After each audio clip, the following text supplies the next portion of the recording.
Go. Very slow, isn't it, Lauren? Slow.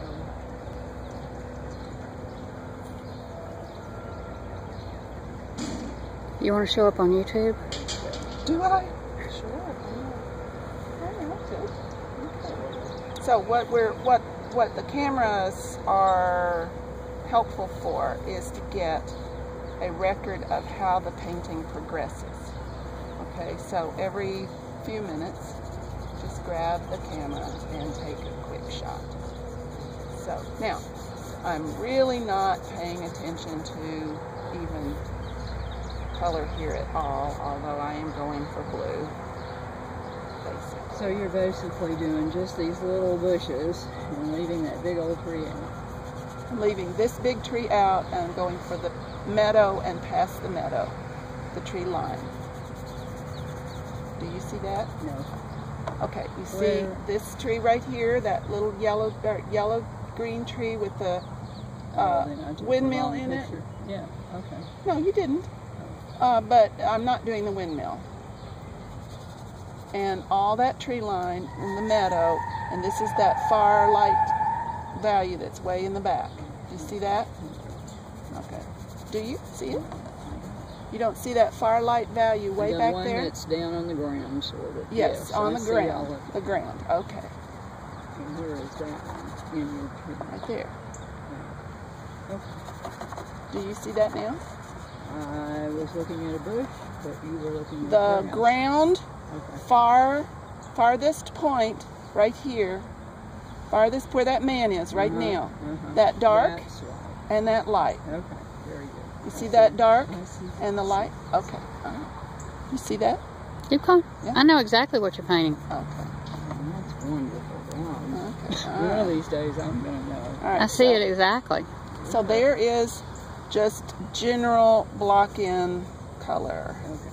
No real attention to hue. More attention to value than anything else. Okay. Now I start the process to just add detail, and we're calling this the refinement process.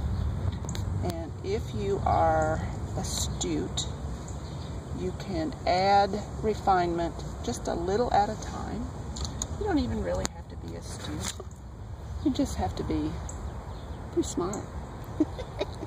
Giving you a hard time. All right, so now I'm going to cool down this green.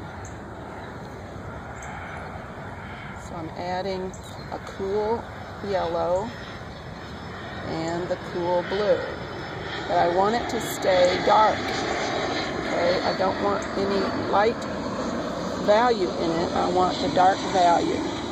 So really, you should always try to paint your darks first. Okay, darks first, because the light color goes on top of them very easily. The dark color, if you try to put it on top of something, it's harder to do. And it makes more sense to start with your darks. Now, the brushes I'm using are kind of hard for the surface. So I'm going to switch brushes. Because I want my paint to stay a little more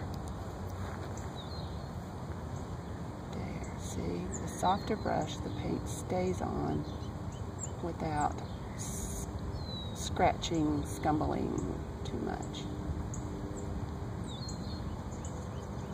Okay. Now I'm ignoring the fact that there is sky showing through this tree, because the sky goes last. And really all I'm doing is looking for dark values within that tree. I'm still drawing upon the pool of general green. I'm adding to it.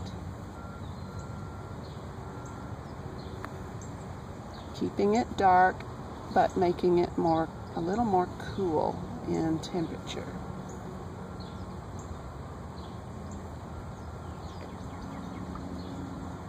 So I'm just putting darks in wherever